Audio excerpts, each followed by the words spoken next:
featured both the chambers, the upper and the lower chambers of the National Assembly. Let's move on to that statement that has been generating ripple effects.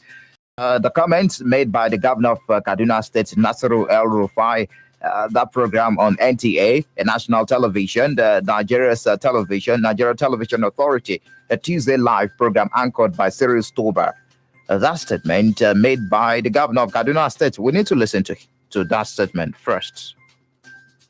Are calling for anyone to come and intervene in Nigeria. We are waiting for the person that will come and intervene. They will go back in body bags because nobody will come to Nigeria and tell us how to run our country. We've got that independence and we are trying to run our country as decently as possible. And we know the history of those countries that are trying to teach us these things. We have read their history. We also know at their own stages of development, they went through these challenges. So please, let's work together. Let's advise one another, but don't lecture us.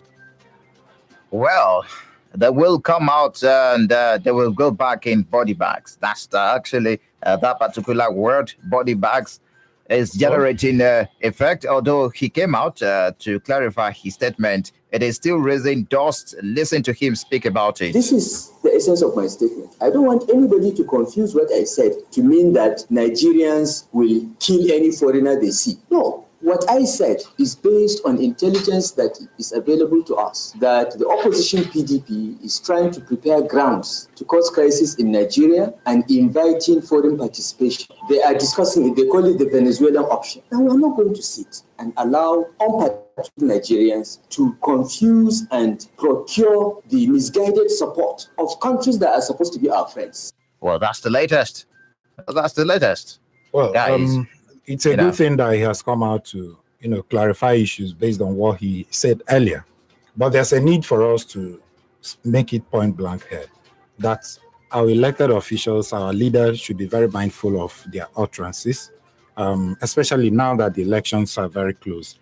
You don't make statement that is going to, make the country to go up in flames. No, we don't want it. I think as a leader, I expected him to be quite decorum, while making such He connected the statement to the opposition party. Although this comment is coming a week after Nigerian government was accused by foreign powers, including United States, including United Kingdom, and the European Union, of actions that could deemed as interference and warned the consequences. Remember the suspension of the CJN. In 2015, Michael, if you remember, this same group of people, including this RFI, they called on the same international community to intervene. And they intervened and you won the election. So what is wrong in this particular set of people intervening this time? Simply because you think they'll work against you. So what is that you cooked that time that you don't want another person to cook this time around? Okay, guys, do you know, somehow I love the statement that RFI made. I love it when these leaders come out blunt to say their mind than you saying something else and then going on to do another thing. Now, if this is carried out, we already know the source of the problem.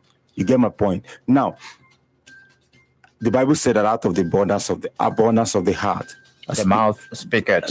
Now, this is what the man has in mind. He has come out to color it, make it political, tell us that that wasn't what he meant. I was even shocked that he did not tell us that the thing was doctored or superimposed. That's the way they come about it. It was live on television. But here he maintained that not like he was quoted out of context. He repeated the same statement. And before his refutal came, the federal government had gone on, the presidency had gone on to back him. To back him. Yeah. To back him. That is why I love his bluntness and I love the way he has expressed himself.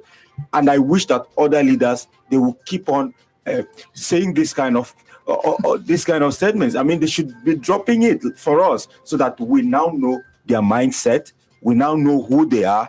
And then Nigerians will now know what has been responsible for the killings in Kaduna and all that. And here we are again. You're telling us about the international community not intervening. Yes, we know that Nigeria is a sovereign nation. We understand what is happening in Venezuela now, where US and other European nations are backing a so-called opposition leader who has declared himself the president.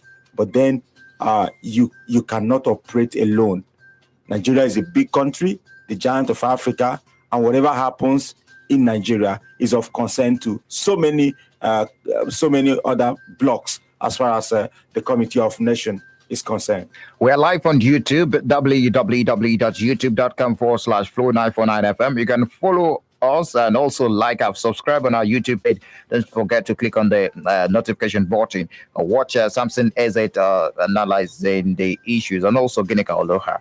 Well, let's move on, guys. Still on that particular issue, Kola Ologbodiyan reacted. That's the Nigeria's main opposition party's spokesperson, PDP. Let's listen to him speak. What a threat. We call on the international community to immediately impose a travel ban on El-Rufai, as well as members of his family, for this inciting comment against peaceful elections in our country. Our party is left with no option than to consider a review of its signatory in the National Peace Accord if no action is taken to immediately curb this trend. We therefore call on the National Peace Committee to immediately summon El-Rufai on his inflammatory remarks against peaceful election in our country.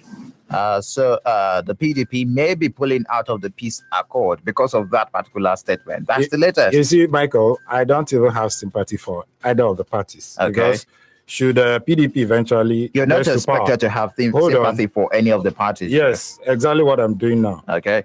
Should PDP eventually get to power and these kind of things coming their way, because they will react the other way, the same way. So it's just politics for them, and I don't even have sympathy for anybody. I'm talking about peace then accord. Again, we should.